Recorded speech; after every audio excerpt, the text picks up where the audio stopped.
आज काही स्वयंपाक करायचा नाही, दादा कुठेतरी बाहेर नेणार आहेत, सरप्राईज काहीतरी. या हो सूर्यनारायण या हो या लवकर, सोन्याच्या पावलांनी सजवा हे घर, सोन्याच्या पावलांनी सजवा हे घर, उघडे दलीनेही स्वागता आतुर, या हो सूर्यनारायणा या हो या लवकर. हॅलो नमस्कार, मी सुप्रिया नवीन एका ब्लॉगमध्ये आपलं मनापासून स्वागत करते. तुम्हाला आजचा दिवस सुखाचा, आनंदी आणि आरोग्यदायी जावो. तुम्ही जी काही स्वप्न पाहिली असतील ती सगळी स्वप्न तुमची पूर्ण हो. त्याचबरोबर शुभ सकाळ सर्वांना. सकाळची वेळ आहे आणि आज आहे रथसप्तमी. तर सकाळ सकाळचं हे वातावरण खरंच खूप छान असतं. आजूबाजूची ही जी कुत्री आहेत ना, ते अंगणामध्ये जमा होतात आणि मग रात्रीचं काही चपाती किंवा काय असं शिल्लक राहिलं असेल ना, तर आम्ही यांना देतो. म्हणजे अन्नही वायाला जात नाही आणि यांचंही पोट भरतं. आणि हे म्हणजे जी काही एरियातली जी प्रत्येक घरं आहेत, घरातल्या माणसांना ही कुत्री ओळखतात. फक्त वेगळं अनोळखी कोण जर दिसल तर भुकतात. म्हणजे ते थोडक्यात घरातलं आपल्या एरियाचं रक्षणच करत असतात, घराचं. असो ताईंनो, आज आहे रथसप्तमी आणि सुरुवातीला मी जे काही 4 ओळी गुणगुणल्या आहेत तर ती कविता आहे. म्हणजे मला आठवत नाही नक्की मला कितवीला ही कविता होती, पण ती कविता अशा पद्धतीने शिक्षकांनी शिकवली होती की ती आपल्या लक्षात राहील. आणि आज नेमकी मला ती कविता आठवली आणि मी तुम्हाला गाऊन दाखवली, म्हणून दाखवली. तर तेवढ्याच फक्त 4 ओळी माझ्या लक्षात होत्या. तिथून पुढं माझ्या काही कविता म्हणजे एवढी लक्षात येत नाही. तर आज आहे रथसप्तमी आणि रथसप्तमी म्हटलं की दूध उतू घालवणे, सूर्यदेवांची पूजा करणे, सूर्यदेवांना अर्घ्य अर्पण करणे आजच्या दिवशी तर नक्कीच केलं पाहिजे. जर कोणी करत नसाल, रथसप्तमीला आवर्जून तुम्ही सूर्यदेवांना अर्घ्य अर्पण करा, दूध उतू घालवा. दूध उतू घालवणं हे समृद्धीचं लक्षण आहे आणि अर्घ्य अर्पण करणं, सूर्यदेवांना जर आपण अर्घ्य अर्पण केलं तर आपलं आरोग्य निरोगी राहतं. त्याचबरोबर आपल्याला दीर्घायुष्याचा आशीर्वाद मिळतो, असं मी बऱ्याचदा ऐकलेलं आहे. आणि सकाळी जी सूर्यकिरणं, कोवळी सूर्यकिरणं जी आहेत, त्यामध्ये भरपूर असं जीवनसत्व असतं आणि ते आपल्या आरोग्यासाठी चांगलं असतं. तर चला, आत्ता आपली देवपूजा वगैरे झालेली आहे, मस्तपैकी सकाळचं वातावरण आहे. आणि सगळ्यात आधी मी खाली गेले उठल्या सूर्यदेवांचं जे काही पूजा होती ना ती केली आणि अन्नपूर्णेची पूजा आपली करायची राहिलेली आहे. तर आज नैवेद्य मी गुळ खोबऱ्याचा नैवेद्य दाखवलेला आहे देवाला पण आणि सूर्यदेवांना पण. आज काही स्वयंपाक करायचा नाही, दादा कुठेतरी बाहेर नेणार आहेत, सरप्राईज काहीतरी आहे. तर 2 दिवस माझी तब्येत बरी नव्हती म्हणून ब्लॉगसुद्धा व्यवस्थित आले नाहीत तुम्हाला. आज आहे रथसप्तमी. तर रथसप्तमी स्पेशल असं काहीतरी करायचं होतं. बऱ्याच ठिकाणी पुरणपोळीसुद्धा करतात, पण आता दादा आणि मीच घरी आहे. देवा, आजी, बाबा आणि आयुष गेलेले आहेत आमच्या ताईंकडं, नंदनबाईंकडं. त्यामुळं मग काय स्वयंपाक करायचा काही डोकं चाले ना. तर बघूयात आता काय होतंय. दादांचं तर वेगळंच प्लॅनिंग आहे, काहीतरी बाहेर कुठेतरी नेतील असं मला वाटतंय. तर असो, आता ब्लॉग तुम्ही कंटिन्यू करा. तर ताईंनो, आज ना उठायला थोडासा उशीर केलेला आहे. जसं की तब्येत माझी बरी नव्हती, पित्ताचा त्रास झाला होता आणि म्हणजे आराम न करणे, झोप पूर्ण न होणे हे पित्ताचं कारण आहे. आणि आज दादा मला ओरडत होते, अजिबात उठायचं नाही, लवकर उठायचं नाही. तर आज मला उठायला 6:30 वाजले होते. 6:30 म्हणजे माझ्यासाठी उशीर आहे. आणि 5:30-5:30चं टायमिंग मला जरा बरं वाटतं. जरी काही काम नसलं तरीसुद्धा मला 5-5:30 वाजता उठायला खूप आवडतं. आणि आंघोळ करून लगेच झाडलोट करून घरातली कामं करून देवपूजा केली ना की मला खूप भारी वाटतं, खूप प्रसन्न वाटतं. इतकं भारी वाटतं ना, कसलंच ताण तणाव राहत नाही आपल्या डोक्यावर पण आणि शरीरावर पण. मात्र तब्येतीवर थोडासा परिणाम होतो की ते म्हणतात तू लवकर उठ पण थोडंसं दुपारी झोप. तर मला दुपारची अजिबात झोप येत नाही. त्यामुळं ना मला थोडासा पित्ताचा त्रास झालेला होता. आणि शिवाय माझ्या एक अजून मेडिसिन्स चालू आहे, मला गोळ्या चालू आहेत ना, तर त्या गोळ्यांचा सुद्धा साईड इफेक्ट तर पित्त होतं. तुम्हाला जर काही मेडिसिन्स चालू असतील आणि तुम्ही जर गोळ्या कुठल्या खात असाल कुठल्या आजारावरच्या, तर त्यांनी सुद्धा पित्त होतं.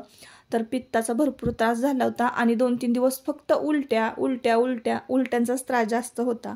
तर आता माझी तब्येत बऱ्यापैकी छान आहे आणि आता चला म्हटलं सकाळचं हे जे टायमिंग आहे ना ताईंनो, 8:45 वाजलेले आहेत, 9:30 9:45चं हे टायमिंग आहे. सूर्यदेव उगवण्याआधी म्हणजे सूर्यकिरण घरामध्ये येण्याआधी माझी देवपूजा झालेली असते. अन्नपूर्णेचं पूजन झालेलं असतं, पण आज थोडासा लेट झालेला आहे. आणि किचन कट्ट्यावर तुम्हाला मस्त असं बघा सूर्यकिरण पसरलेले दिसत असतील. तर या वेळेला ना माझा म्हणजे स्वयंपाक होतो. तर आज स्वयंपाक वगैरे काही नाही आहे, नाश्ता वगैरे आज मला ना माझ्या म्हणजे अन्नपूर्णेला सुद्धा माझ्या सुट्टी आहे आणि मला सुद्धा सुट्टी आहे. तर माझ्या अन्नपूर्णा म्हणजे बघा ही गॅस शेगडी. तर आम्हाला दोघींनाही सुट्टी आहे आज. आणि आज ना दादा कुठेतरी बाहेर घेऊन जाणार आहेत. तर आजची पूजा बघा किती छान वाटतंय, किचन कट्ट्यावर प्रसन्न वाटतंय. सूर्यदेवांनी साक्षात आपल्या अन्नपूर्णेच्या पूजेला हजेरी लावलेली आहे आणि सूर्यकिरण छान पसरलेले होते. उशिरा जरी पूजा केली ना तरीसुद्धा मला छान प्रसन्न वाटत होतं. आणि मागच्या व्हिडिओमध्ये ना क्लिनिंग केलं होतं. तर क्लिनिंग केल्यानंतर ही व्हिडिओ क्लिप मी तुमच्याबरोबर शूट करायला पाहिजे होती. म्हणजे बघा कसं दिसतंय घर, चकाचक टाईल्स वगैरे घासलेल्या होत्या, खिडकी वगैरे घासली होती. आणि रॅक आहे पलीकडे ना, तर त्या रॅकमधली जी सगळी भांडी आहेत वापरायची ती सगळी घासली होती. जर तुम्ही मागचा व्लॉग पाहिला नसाल तर जाऊन पहा, क्लिनिंगचा व्लॉग होता. तर फक्त किचन कट्ट्यावरचा जो काही एरिया आहे तर तेवढंच मी म्हणजे तेवढं क्लिनिंग केलेलं होतं. म्हणजे ज्या काही काचा वगैरे आहेत, चिनी मातीच्या भरण्या काचेवर ठेवलेल्या, त्यानंतर ही तांब्याची जी टाकी आहे ही सगळी भांडी मी घासून काढलेली होती. त्यामुळं ना एकदम फ्रेश आणि चकाचक वाटत होतं मला. तर आज जरा वेगळ्या पद्धतीने मी पूजा केलेली आहे. तर इकडं 5 हळदी कुंकाची बोटं ओढलेली आहेत, म्हणजे लावलेलं आहे गंध.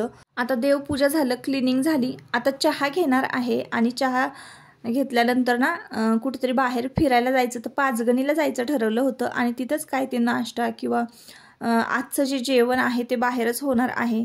तर व्लॉग कंटिन्यू करा. आता चहा जो आहे तो घ्यायचा, पटकन भांडी वगैरे घासायची आणि लगेचच बाहेर पडायचं आहे.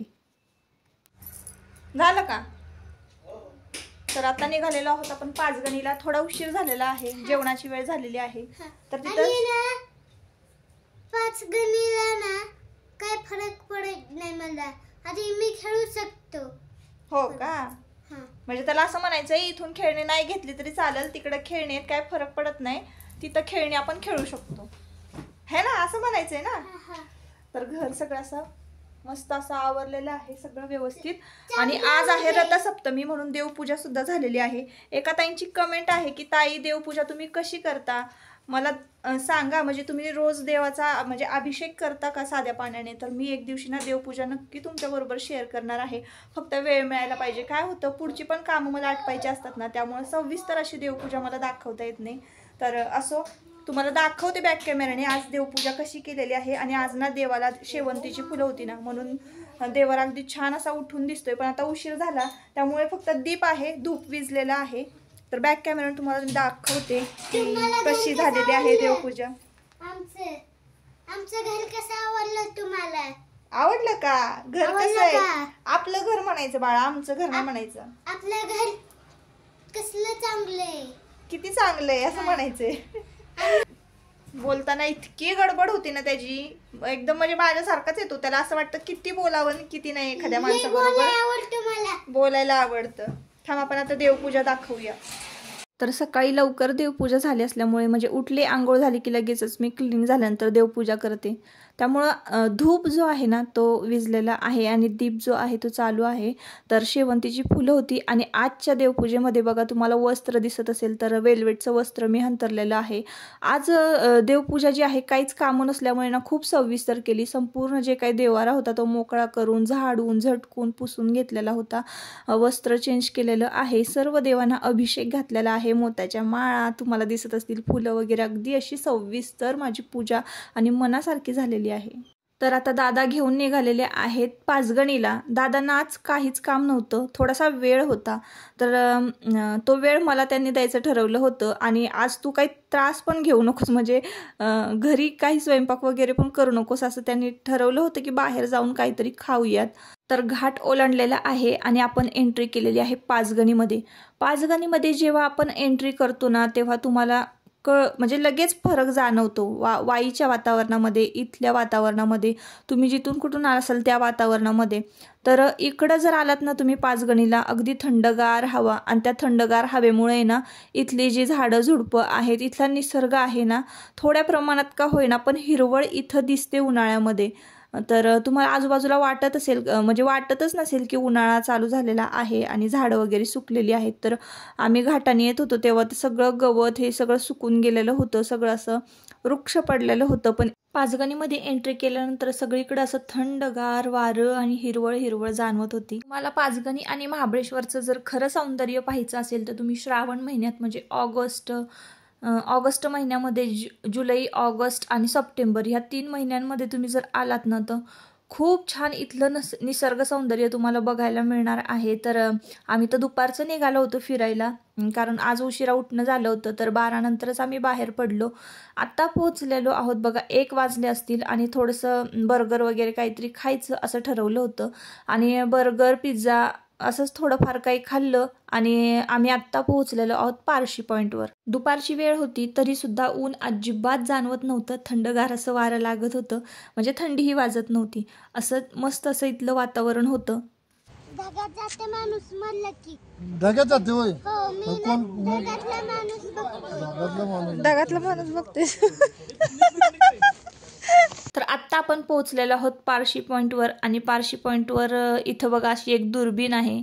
त्या दुर्बिणीतून आपल्याला 5 शूटिंग पॉईंट दाखवतात. 50 रुपये फी घेतली होती. तर दुर्बिणीतून 5 शूटिंग पॉईंट दाखवतात. खाली एक मंदिर दाखवलेलं आहे, तिथं चेन्नई एक्सप्रेस जो पिक्चर आहे तो शूट झालेला होता. आणि त्यानंतर तारे जमीन परचं एक जे आहे स्कूल आहे इथं, त्या स्कूलमध्ये तारे जमीन परचं शूटिंग झालेलं होतं. आणि अजून बरेच 2-3 पिक्चर मला सांगितलेले आहेत.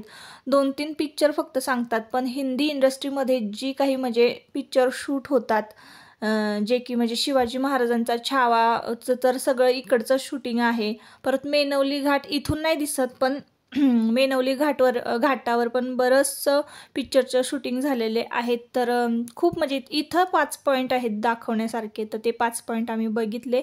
आणि मग त्यानंतर थोडंसं इकडं वर आलो, इथे गेम वगैरे खेळला. तर रिंग टाकायची, आपला जो नेम आहे नेम लावून रिंग टाकायची, आणि ज्या वस्तूवर आपली रिंग पडेल बसेल तर ती वस्तू आपली. असा इथं एक छोटासा गेम होता. त्यानंतर परत इथे एक गेम होता. तर एका बॉलमध्ये आपल्याला हे सगळे ग्लास खाली पाडायचे आहेत. अशा फन गेम असतात इथं.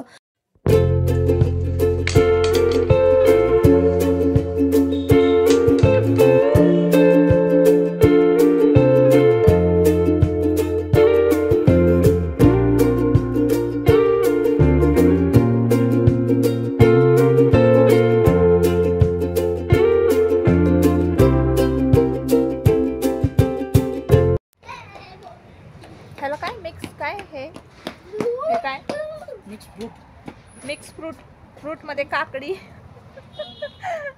आणि काय होतं गाजर, पण त्यातलं आवळा लय भारी होतं. सगळ्यात मस्त म्हणजे आवळा आहे की नाही बाबू. आणि तू काय जिंकलंस दाखव, आपण गेम खेळली तेव्हा. किसमी चॉकलेट. हां, हे चॉकलेट नाही, ते बिस्किट आहे वाटतं, पण त्याचं चॉकलेट भारी लागतं. आणि इकडे उसळ खायचं चाललंय. उसळ नाही, काय हे मिसळ, मकाई मिसळ. आपण एवढं चांगलं घरी बनवून घालतो, आणि ह्यांना मिसळ आवडते बाहेर. मला नकोय बाबा, थोडं आणून मला नको देऊ.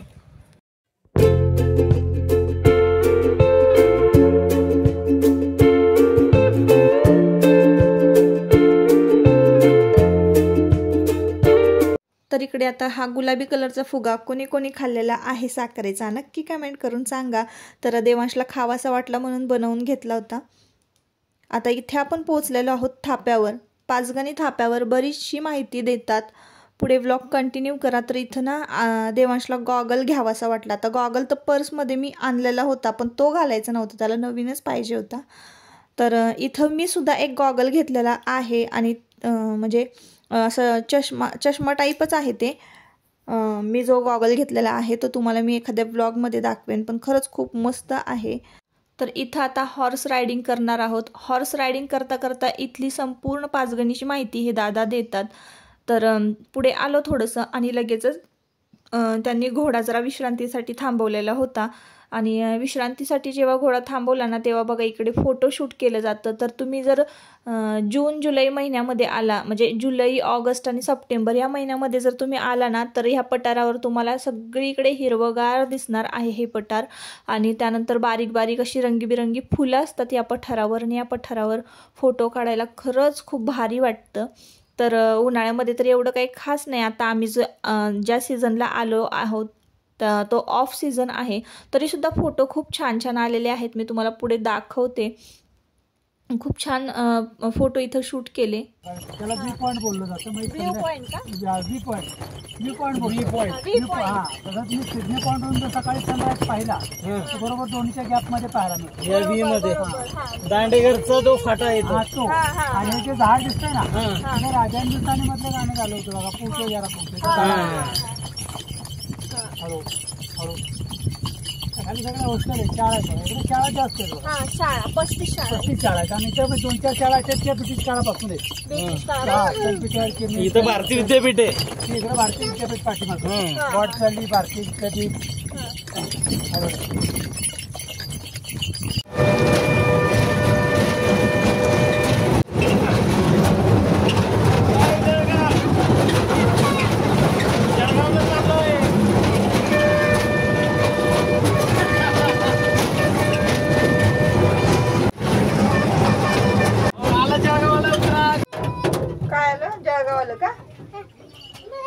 तर बरेचसे पॉईंट फिरलो, पण त्या पॉईंटचं काही शूट घेतलं नाही. आता निघालेलो आहोत परतीच्या मार्गावर. तर तुम्हाला आजूबाजूला डोंगर जे दिसत असतील ते अगदी वृक्ष पडलेले दिसत आहेत. तुम्हाला जर इकडे फिरायचं असेल ना तर तुम्हाला इकडे बघायला फक्त निसर्गरम्य वातावरण, आणि तेही फक्त पावसाळ्याच्या दिवसामध्ये ताईंनो. आत्ता जर तुम्ही आलात ना तर तुम्हाला म्हणजे इथं गेम वगैरे आहेत, बाकीचं सगळ्या ॲक्टिव्हिटीज आहेत. पण तुम्हाला निसर्ग जर अनुभवायचं असेल ना तर तुम्ही पावसाळ्याच्या दिवसातच या. जाताना आम्ही इथे एका हॉटेलमध्ये थांबलो आणि थोडीशी कॉफी एन्जॉय केली. तर मला बरं वाटावं थोडंसं चेंज म्हणून दादांनी आता म्हणजे वन डे रिटर्न ट्रिप करायची ठरवलेली होती. एकमेकांबरोबर वेळ जरा स्पेंड करता यावा यासाठी. तर चला मस्तपैकी पाचगणी फिरून आता आपण आलेलो आहोत. आता जाऊयात घरी. आणि आज आहे रथसप्तमी. तर आता रथसप्तमीला काहीतरी गोड करायला पाहिजे म्हणून पुरी बटाट्याची भाजी असा बेत ठरलेला आहे. तर चला आता इथं कॉफी वगैरे पिली. आजचा ब्लॉगचा एंड इथंच करते. जर व्हिडिओ तुम्हाला आवडला असेल तर नक्की आपल्या व्हिडिओला एक लाईक करा आणि चॅनलला सबस्क्राईब करा. तर चला बाय बाय.